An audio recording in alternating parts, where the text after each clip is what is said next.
Good afternoon and welcome to today's Voice of Faith, and thank you for being with me today. Before I get started in 1 Peter 5, we're going to be talking about some things out of 1 Peter 5 all week. I just want to remind you that this Wednesday is First Wednesday, and we start at 6:30. I want to invite you to come and be a part. Well, today we're going to take you to verse 6 of 1 Peter chapter 5. It says, "Therefore, humble yourself under the mighty hand of God, that he may exalt you in due time." Yesterday, we discovered that God resists the proud, but he gives grace to the humble. You know, when we humble ourselves before God, grace comes upon our life.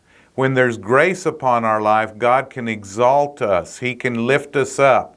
That word exalt means to lift up, to pull up. And you know, you may be in a situation today where it just seems like it's a struggle. It just seems like you're not gaining ground at all. And I would just suggest to you is that first of all, that you would go to God and that you would humble yourself before him and say, "God, am I trying to do this on my own? Or do I need to humble myself before you and clothe myself in humility?"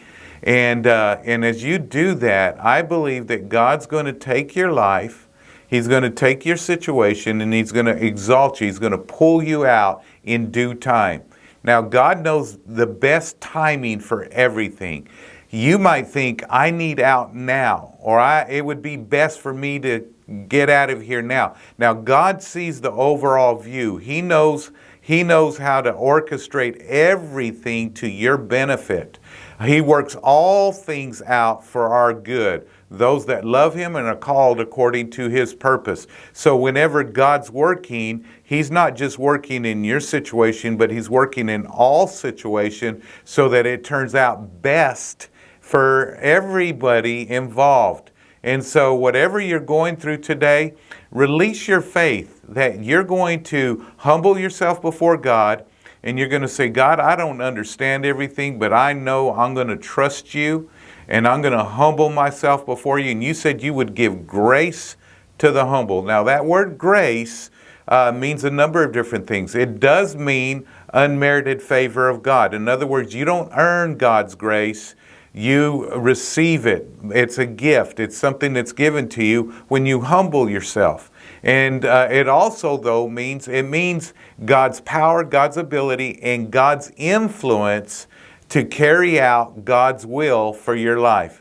If you will humble yourself, he's going to give you grace to carry you through, lift you up, and put you where you need to be in your life. That's good news. I hope you receive that in your life. You take it, you run with it, and watch God work in your life. And don't forget, if you work the word will work.